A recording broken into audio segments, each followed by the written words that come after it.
అంటే అన్న అంటే ప్రతి మనిషిలోన ఫైనాన్షియల్ స్ట్రగుల్ స్టేజ్ అంటే ఒకటి వస్తుంది. సో అలాంటి స్టేజ్ వచ్చినప్పుడు మనం ఏమనుకుంటామంటే ఇంకా వద్దులే ఆపేద్దాం, ఏదో కొంచెం డబ్బులు సంపాదించుకొని మన ఫ్యామిలీని పోషించుకుందాం అని అనుకుంటాం. సో మీ లైఫ్లో ఫైనాన్స్ స్ట్రగుల్ గట్టిగా వచ్చింది. సో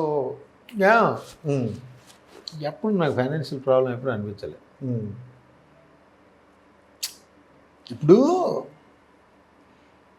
నేను గోల్డ్ వర్క్ చేసి షాపు వదిలేటప్పుడు అంతా నెలకు 10,000 15,000 సంపాదించాను. అక్కడ నుంచి ఈ సంపూర్ణ అయిపోయిన తర్వాత నాకు డబ్బులు వచ్చినాయి. నేను ఎప్పుడు ఫైనాన్షియల్గా డబ్బులకు బాధపడలే. ఎందుకంటే నాకు వచ్చిన డబ్బులకు నేను ఇల్లు కట్టుకున్నా, ఆ పిల్లలు చదువుకుంటారు, ఒక కారు ఉంది, జర్నీ సాగుతుంది.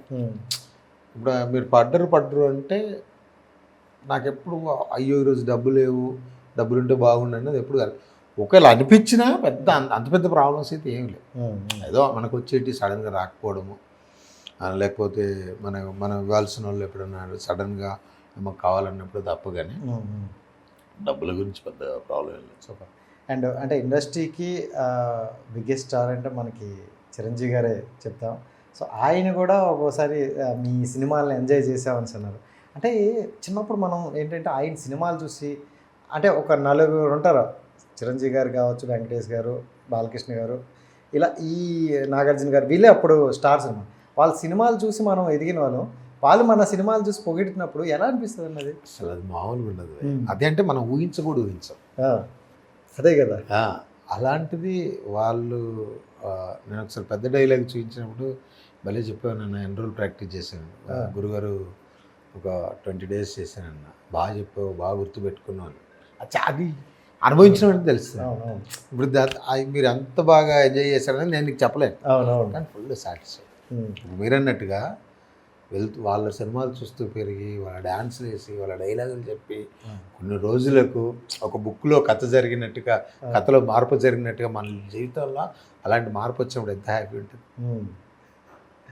సో అంటే అలాంటి వాళ్ళ నుండి ఏమైనా నేర్చుకున్నారా కొంచెం? అంటే పెద్దవాళ్ళని కలుస్తున్నప్పుడు కూడా అంటే నేను ఇప్పటికి ఒక 10 సార్లు మిమ్మల్ని చూసుంటా.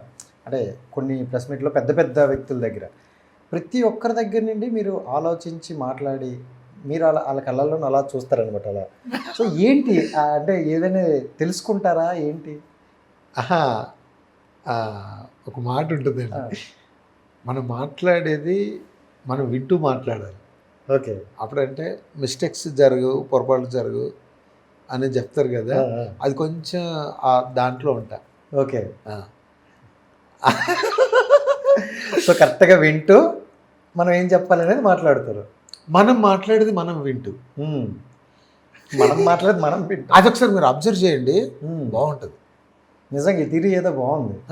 మనం ఏం మాట్లాడుతున్నాం మనం వింటూ మాట్లాడాలి. లేకపోతే టక్ టక్ టక్ మాట్లాడితే తేడా ఓసారి స్లిప్ అవుతాయి. ఆ స్లిప్ వల్ల చాలా ప్రాబ్లమ్స్. మీరు ఒకసారి అబ్జర్వ్ చేయండి, అది మీకు ఆ కిక్ తెలుస్తుంది. సూపర్.